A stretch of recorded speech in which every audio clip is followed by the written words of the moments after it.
9 जून 2013 पणजी के उस conference hall में जैसे ही राजनाथ सिंह ने फाइल बंद की, कमरे की हवा बदल गई।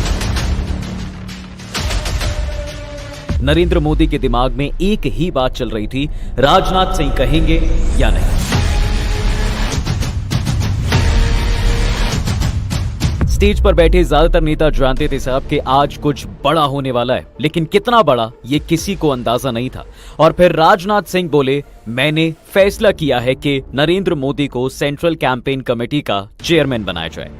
ये लाइन खत्म होते ही तालियों की आवाज कमरे में गूंज उठी और गोवा की इस मीटिंग ने मोदी के लिए प्राइम मिनिस्टर बनने का दरवाजा खोल दिया था। लेकिन सवाल है कि मोदी पीएम की कुर्सी तक पहुंचे कैसे? उन्होंने अपने रास्ते से एक एक कर अपने सबसे बड़े विरोधियों को कैसे हटाया और कैसे गुजरात के एक संगठन मंत्री ने दिल्ली की राजनीति का पावर बैलेंस बदल कर रख दिया? लेकिन ये समझने के लिए हमें कुछ साल पीछे जाना होगा, उस समय में जब नरेंद्र मोदी के पास ना कोई पद था, ना कोई सत्ता, और ना ही किसी ने सोचा था कि एक दिन दिल्ली की राजनीति इन पर टिक जाएगी। तो बीजेपी की सियासत में नरेंद्र मोदी का सीधा दखल शुरू होता है 1987 से, जब संघ उन्हें गुजरात बीजेपी का संगठन सचिव बनाता है। उस वक्त गुजरात बीजेपी में दो बड़े गुट थे, एक तरफ केशुभाई पटेल, दूसरी तरफ शंकर सिंह वाघेला। मोदी इन दोनों के बीच में एक तरह के रणनीतिकार की भूमिका में थे, जमीन पर भी पकड़ और दिल्ली नागपुर से बढ़िया रिश्ते। 1995 में बीजेपी को गुजरात में बड़ी जीत मिलती है, केशुभाई मुख्यमंत्री बनते हैं, लेकिन कैबिनेट में वाघेला गुट के लोगों को ज्यादा जगह नहीं मिलती। यहीं से अंदर की लड़ाई शुरू हो जाती है। सितंबर 1995 में जब केशुभाई अमेरिका दौरे पर जाते हैं तो वाघेला 55 विधायकों के साथ बगावत कर देते हैं। ये प्रॉब्लम्स इतनी बढ़ गई थी कि खुद अटल बिहारी वाजपेयी को अहमदाबाद जाना पड़ा था। 2 दिन तक मान मनोवल चलता रहा। आखिर में पार्टी नेतृत्व को वाघेला की 3 बड़ी शर्तें माननी पड़ी थी। पहली, केशुभाई को सीएम की कुर्सी से हटाया जाता है। दूसरा, वाघेला खेमे के विधायकों को सत्ता में हिस्सेदारी मिलती है। तीसरी, और नरेंद्र मोदी को गुजरात की सियासत से हटाकर दिल्ली भेज दिया जाता है। यहीं से शुरू होता है साहब मोदी का पहला राजनीतिक वनवास। केंद्रीय नेतृत्व में उन्हें दिल्ली में राष्ट्रीय सचिव की भूमिका तो दे दी थी, लेकिन मोदी का दिलो दिमाग अब भी गुजरात में ही था। 1995 से 1998 तक गुजरात की राजनीति में उठापटक चलती रही। कुल मिलाकर 3 मुख्यमंत्री बदल गए, पहले केशुभाई पटेल, फिर सुरेश मेहता और फिर इनके बाद शंकर सिंह वाघेला। लेकिन स्थिर सरकार किसी की भी चल नहीं पाई और इन सब घटनाओं पर दिल्ली में बैठे मोदी पैनी नजर बनाए हुए थे। फिर आता है साल 1998, जब गुजरात में विधानसभा चुनाव हुए। इस चुनाव में बीजेपी को फिर बड़ी जीत मिली और 4 मार्च 1998 को केशुभाई एक बार फिर से सीएम बने। लेकिन फिर इनकी कुर्सी पर किसी की नजर लग गई। ऐसा लग रहा था साहब कि पार्टी के कुछ लोगों के अलावा प्रकृति भी नहीं चाह रही थी कि ये चीफ मिनिस्टर रहें। केशुभाई के दूसरे कार्यकाल में गुजरात पर एक के बाद एक आपदाएं आती चली गईं। भूकंप, सूखा और प्रशासनिक नाकामी के गंभीर आरोप लगे। केशुभाई के इस काम से आरएसएस और वीएचपी के बहुत से लोग नाराज भी थे। जहां एक और गुजरात में केशुभाई की कुर्सी पर तलवार लटकी थी, वहीं दिल्ली में बैठे नरेंद्र मोदी धीरे धीरे गुजरात का रास्ता फिर से बना रहे थे। वो अक्सर संघ मुख्यालय, केशव कुंज और दिल्ली के संपादकों से मिलते रहते थे। कई किताबों और किस्सों में ये दावा मिलता है कि मोदी ने केशुभाई के खिलाफ माहौल बनाने की कोशिश की थी। दिल्ली के कुछ पत्रकारों को फाइलें दिखाई, उनमें ऐसी बातें थी जिनसे साबित हो रहा था साहब कि गुजरात सरकार ठीक से काम नहीं कर रही है। आखिरकार मोदी की ये भागदौड़ रंग लाई। पार्टी नेतृत्व ने केशुभाई को हटाने का मन बनाया, लेकिन तब पार्टी हाईकमान के सामने एक बड़ी दिक्कत खड़ी हो गई थी कि नया सीएम कौन होगा। यहीं से सीन में एंट्री होती है नरेंद्र दामोदर दास मोदी की। इस दौरान आरएसएस में उनकी पकड़ अटल आडवाणी से इक्वेशन काफी काम आई। एक इंटरव्यू में खुद नरेंद्र मोदी बताते हैं कि अटल जी ने उन्हें दिल्ली बुलाकर मजाक में कहा था, पंजाबी खाना खा खा के मोटे हो गए हो, दिल्ली छोड़िए, गुजरात जाइए, काम कीजिए, वजन भी कम होगा। मोदी को शायद उस वक्त अंदाजा भी नहीं था कि उन्हें सीधे मुख्यमंत्री बनाकर भेजा जा रहा है। 7 अक्टूबर 2001 को नरेंद्र मोदी गुजरात के नए सीएम बनते हैं। यानी गुजरात से जिनको सभी साइडलाइन करके दिल्ली भेजा गया था, उन्हीं के हाथ में अब पूरा राज्य था। लेकिन मोदी भी गुजरात को ठीक से हैंडल नहीं कर पाए।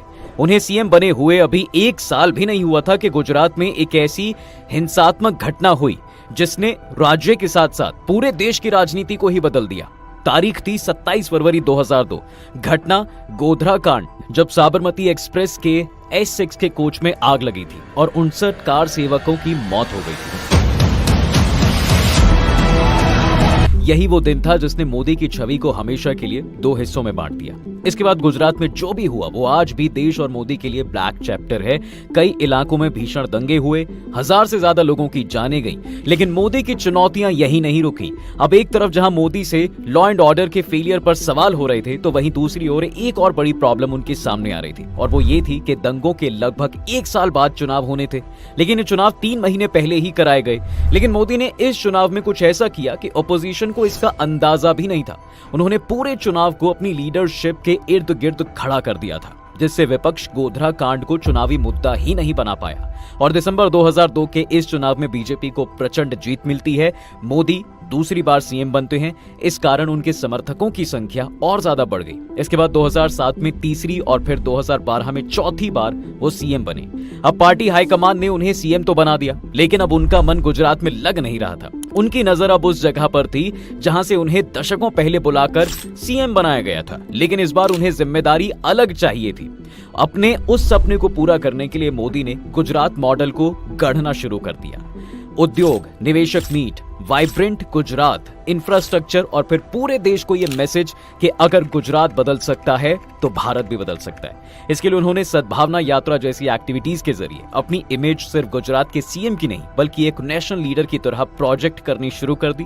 टाइम मैगजीन के कवर पर मोदी मीन्स बिजनेस जैसी हेडलाइंस, कॉर्पोरेट जगत, बाबा रामदेव, श्री श्री जैसे धार्मिक चेहरों का सपोर्ट, ये सब मिलकर मोदी को नेशनल लीडर के रूप में एक बड़ा दावेदार बना रहे थे। 2009 से 2012 तक प्रधानमंत्री मनमोहन सिंह के मीडिया सलाहकार रहे हरीश खरे अपनी किताब हाउ मोदी वॉन इट में लिखते हैं कि ये वो वक्त था जब मोदी ने केंद्र की कांग्रेस सरकार पर हमले के लिए अपने गुजरात मॉडल का इस्तेमाल करना शुरू कर दिया था। नरेंद्र मोदी मनमोहन सरकार के भ्रष्टाचार, महंगाई, डॉलर के मुकाबले रुपये की गिरती कीमत पर धनाधन बयान दे रहे थे। इसके अलावा एक बात यह भी थी कि गुजरात की सीमाएं अब मोदी को छोटी लगने लगी थीं और दिल्ली की राजनीति में हलचल शुरू हो चुकी थी। फिर आता है साल 2013 जब 22 जनवरी को नितिन गडकरी पर टैक्स से जुड़ी वित्तीय अनियमितताओं और पूर्ति ग्रुप की फंडिंग को लेकर उठे विवाद के कारण उन्हें बीजेपी अध्यक्ष पद छोड़ना पड़ा और नए अध्यक्ष बनाए गए राजनाथ सिंह। और इस बदलाव को कई स्पेशलिस्ट ने मोदी के लिए फायदेमंद माना।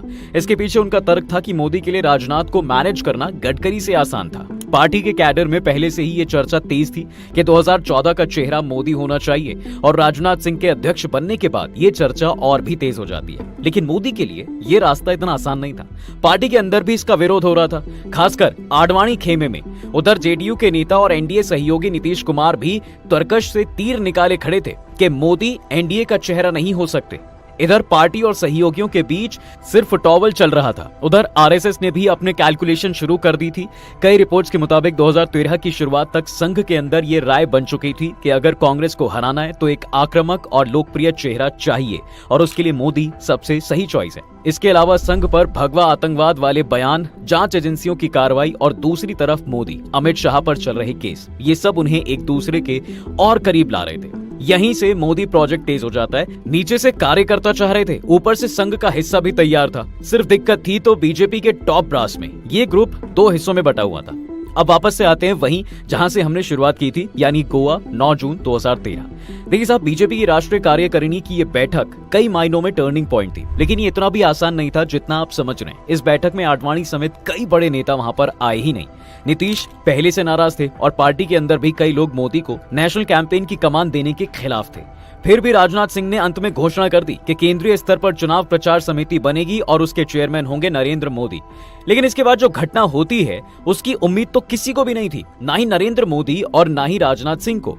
तो हुआ ये था कि जैसे ही राजनाथ सिंह ने चुनाव प्रचार समिति के चेयरमैन के तौर पर नरेंद्र मोदी के नाम का अनाउंसमेंट किया और स्वागत के लिए आगे बढ़े, तब पता चला कि मोदी को देने के लिए कोई बुके आया ही नहीं है। फिर राजनाथ सिंह ने किसी और को दिया गया गुलदस्ता उठाया और मोदी के हाथ में दे दिया। ये सिर्फ एक फूलों का गुलदस्ता नहीं था, बल्कि एक नए पावर सेंटर का प्रतीक था। लेकिन राजनाथ सिंह की इस घोषणा ने पार्टी के टॉप लीडरशिप से लेकर सहयोगियों तक सब में हलचल पैदा कर दी। नीतीश कुमार ने राजनाथ को फोन करके कहा कि वो गठबंधन से अलग हो रहे हैं। इधर आडवाणी ने अपने इस्तीफे की चिट्ठी लिख दी थी। उन्होंने पार्टी की दिशा पर सवाल उठाते हुए कहा कि ये अब वो बीजेपी नहीं रही जिसके लिए श्यामा प्रसाद मुखर्जी, दीनदयाल उपाध्याय और अटल आडवाणी ने काम किया था। उनके इस चिट्ठी के बाद मोदी का समर्थन करने वाले नेताओं का आडवाणी के घर मैराथन शुरू हो गया। उनमें खुद राजनाथ सिंह भी शामिल थे और ये सब कुछ पूरा लुटियंस दिल्ली आराम से देख रहा था। एक तरफ आडवाणी का भावुक इस्तीफा है, दूसरी तरफ मोदी के लिए कार्यकर्ताओं और संघ का जबरदस्त दबाव। आखिरकार संघ प्रमुख से बात के बाद आडवाणी ने इस्तीफा वापस लिया, लेकिन तब तक एक बात साफ हो चुकी थी, पार्टी की असली कमान अब किस दिशा में जा रही है।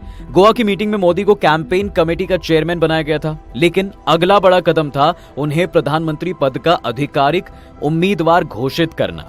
और 13 सितंबर 2013 को फाइनली वो दिन भी आ गया जब नरेंद्र मोदी को बीजेपी संसदीय बोर्ड की बैठक में औपचारिक तौर पर पीएम उम्मीदवार घोषित किया जाना था। इसी सिलसिले में आडवाणी को नितिन गडकरी ने कॉल किया और बताया कि मोदी को पीएम उम्मीदवार घोषित करना है।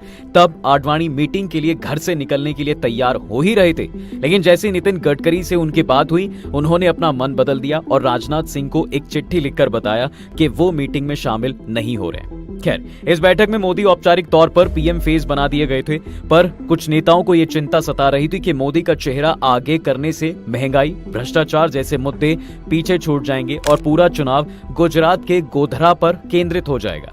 लेकिन तब तक बीजेपी और संघ के भीतर मोदी समर्थक लॉबी इतनी मजबूत हो चुकी थी साहब कि अब चीजें उसी दिशा में जाने लगी जिधर वो धारा उन्हें ले जाती थी। यहां तक मोदी सभी कठिनाइयों से निपटते चले गए, लेकिन उनका सबसे बड़ा चैलेंज अब आने वाला था 2014 का चुनाव।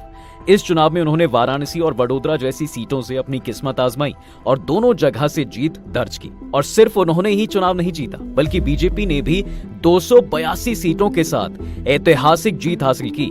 इस जीत के बाद मोदी पहली बार संसद में एंटर होते हैं, लेकिन सिर्फ एक सांसद के तौर पे नहीं, बल्कि भारत के प्रधानमंत्री के रूप में। मोदी की ये पॉलिटिकल जर्नी दिखाती है कि यहां तक पहुंचने के लिए उन्होंने कितनी रणनीतियां अपनाई, कितने नेताओं को अपने रास्ते से हटाया और किस तरह हर स्थिति को अपने पक्ष में मोड़ा।